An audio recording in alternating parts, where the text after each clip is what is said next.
this one, I swear, works so well, is to visualize the conversation. Visualize the conversation. I'm not crazy saying this.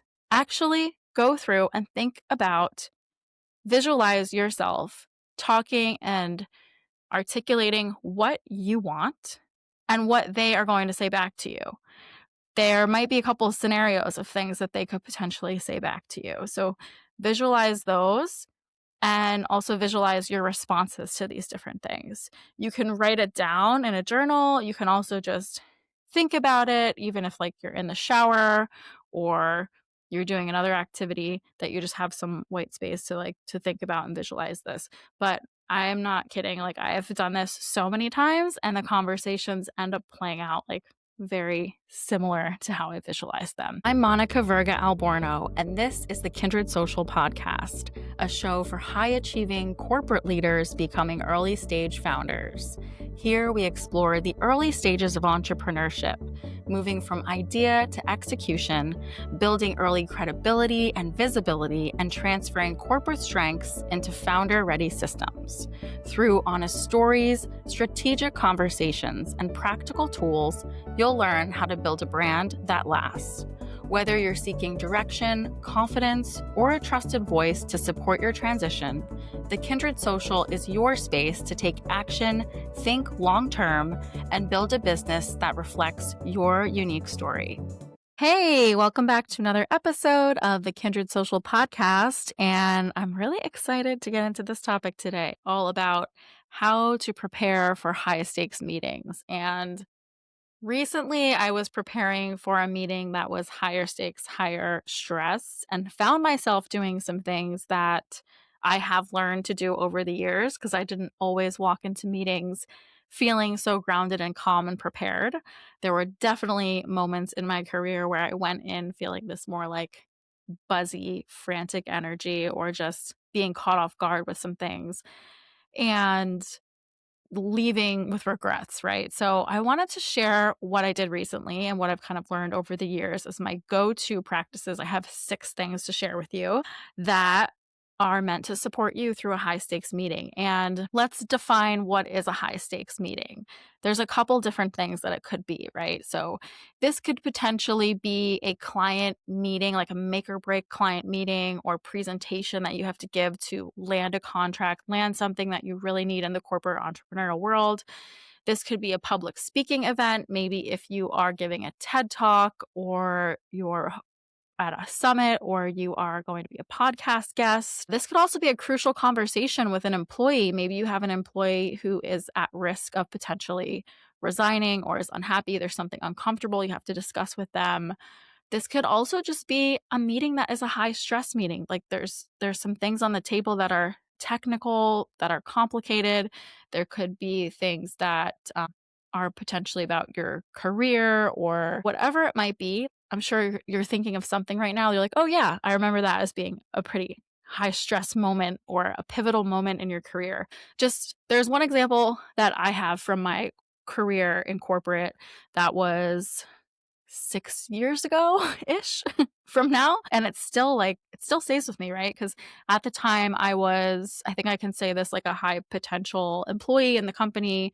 And I was going for my very first maternity leave, becoming a parent. And everyone was on this call to really understand what I wanted to do when I came back so that there was a pre-maternity leave meeting is what it was, is to really define like what are my expectations coming back and also like what can the company offer. And so like everybody, it was like the global HR director and the European HR director and then some people locally. There were a lot of people on this call for a maternity leave call that were like interested in what I wanted to do.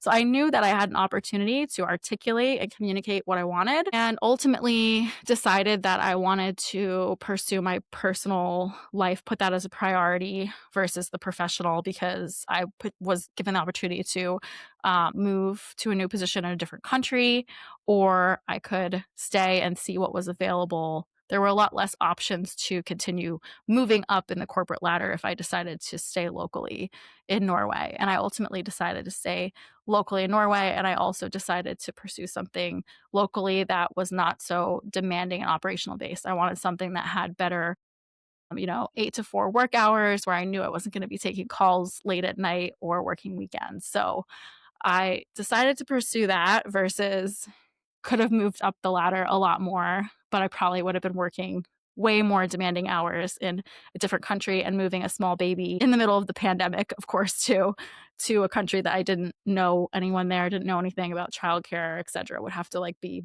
doing everything from scratch, finding a home, da da da. So I knew that conversation was going to be important for me to prepare for and communicate and just make sure we were all on the same page and happy with the outcome.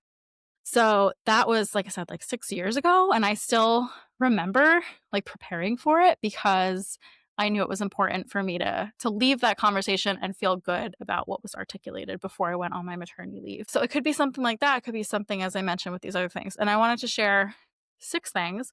And I would say like this is really all about your energy. This is really about preparation and also your energy going into it. So the first thing is prepare.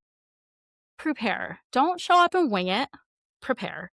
Spend some time. Like it could even be 30 minutes. It doesn't have to be like a ton of time, but obviously depending on what it is, right? If you're preparing for a big presentation spread, then that might take longer. Generally, if it's just a conversation of some sort, take at least 30 minutes to do some research and preparation for the conversation. Like the people who are going to be in the meeting know a little bit about their background, their experience, their points of view that they might potentially come into the conversation with it. And just like prepare yourself with a good foundational understanding of the people who are in the room with you and also what topics are going to be coming up and discussed. So that's number 1 is prepare. Number 2, and this one, I swear, works so well, is to visualize the conversation. Visualize the conversation. I'm not crazy saying this. Actually, go through and think about, visualize yourself talking and articulating what you want and what they are going to say back to you. There might be a couple of scenarios of things that they could potentially say back to you. So visualize those and also visualize your responses to these different things. You can write it down in a journal. You can also just think about it, even if like you're in the shower or you're doing another activity that you just have some white space to think about and visualize this. But I am not kidding. Like I have done this so many times and the conversations end up playing out like very similar to how I visualized them because again, like you're preparing and you're visualizing what you want to say so that when you're going into this meeting, you are feeling ready to articulate and communicate what you want to say and also what takeaways. You want to make sure like the takeaways are clear from your side of what you want and that you're leaving this meeting feeling good, like you've laid it all out on the table and that you're not leaving with regrets of things that you could have done better to prepare and show up in the meeting. The third thing is to 1 hour, I would say, before the meeting, like limit any type of external distractions and noise. So what I'm saying by this is like, don't join a meeting if you can, like one hour before, just put in your calendar like 1 hour of white space. Like your calendar is most likely private, so people can't see what actually that meeting is in your calendar. So just block off an hour for yourself, and just have quiet white noise. Do not like have a podcast on or YouTube or social media scrolling, TV, like whatever it might be. Just no screens, just like fully for 1 hour, just kind of reset and pause. Number 4, something you can do during this white space time is take yourself for a walk. So if you're in the corporate world, hopefully you have somewhere that you can walk outside of your office. If you're at home, hopefully you can also have somewhere.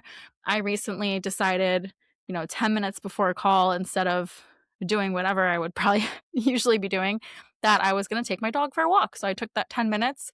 I left my phone at home and I just decided to take a quick 10-minute walk without any type of digital distractions and just fully unplug. And while I was walking, just like visualizing the conversation and kind of just again preparing for the meeting itself. Number 5, you can either do this during your walk, maybe at the end or the beginning, or If you're not able to always do the walk, I would highly suggest it, but if you're not able to, this is also a great alternative, is to find a space. If you're at home, working from home, again, just walk out your door.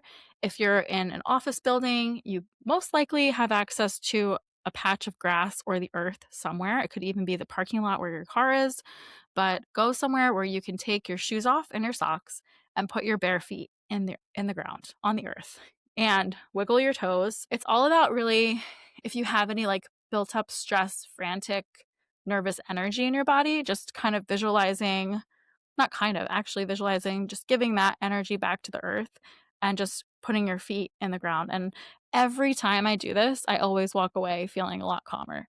So I would highly suggest trying that. It really does do wonders. The sixth thing is to breathe. Is to breathe. I'm talking about like when you're again feeling a little bit like short of breath, starting to feel a little bit like stressed, a little bit like kind of just buzzy energy, just remind yourself to breathe. And that belly, that really good belly breath where you just are breathing in, and I'm doing it as I'm talking, and you're just really filling up that belly and feeling it rise with your hand. You put one hand on your belly and then just letting it again, like as you're breathing out, let your belly sink in and up. And that's really great to do. I'm usually doing it through my nose with my mouth closed. You can do that leading up to the meeting, a couple minutes before you're going to join in or walk into a room. You can also do it during the meeting while someone else is speaking. And honestly, probably no one's going to notice if you're doing that. If you just like take a really nice belly breath in and out while someone else is speaking. And that just kind of just will ground your energy back down and bring you present. So all of these things, all six of these things really support you to walk into a meeting feeling prepared with a grounding, calming energy that people pick up on. Okay. I don't know how much you're into the woo side of things, but it is true, right? I mean, you can feel when someone walks into a room and they are defensive or they are buzzing and they're all kind of like riled up and ready to fight, or like they're in kind of this like desperation mode or whatever it might be, right? Like you want to come in very neutral and even keeled so that you're able to articulate and communicate and that you're also prepared to receive feedback that could be triggering, right? So that's when I say like visualize the conversation of what you're going to say and also what they might say back, because there could be positive things that are said. There could be things that are going to bring out certain emotions in you. And as much as we always want to say professionally, we don't bring emotion into things, like we all know there are always going to be emotions behind things. And it doesn't matter what gender you are, like this is going to happen. It doesn't matter what industry you are, this is going to happen. These six things will really support you to come into a conversation feeling prepared and ready, and also just exuding an energy that is calming and welcoming for a conversation. All right, so I hope this helped you today and look forward to talking to you again soon. Hey, and if you're enjoying the Kindred Social, I would love to hear from you. You can connect with me on LinkedIn. Feel free to connect and send me a message, or you can also send me an email, monica@thekindredsocial.com. I would love to hear from you. And if these conversations are helping you and you're really enjoying it, I would be really grateful for you to leave me a 5-star review. That really helps just more people out there in the corporate and entrepreneurial world to find me and find these resources to support them. All right. I'll talk to you soon. Thanks so much for listening today.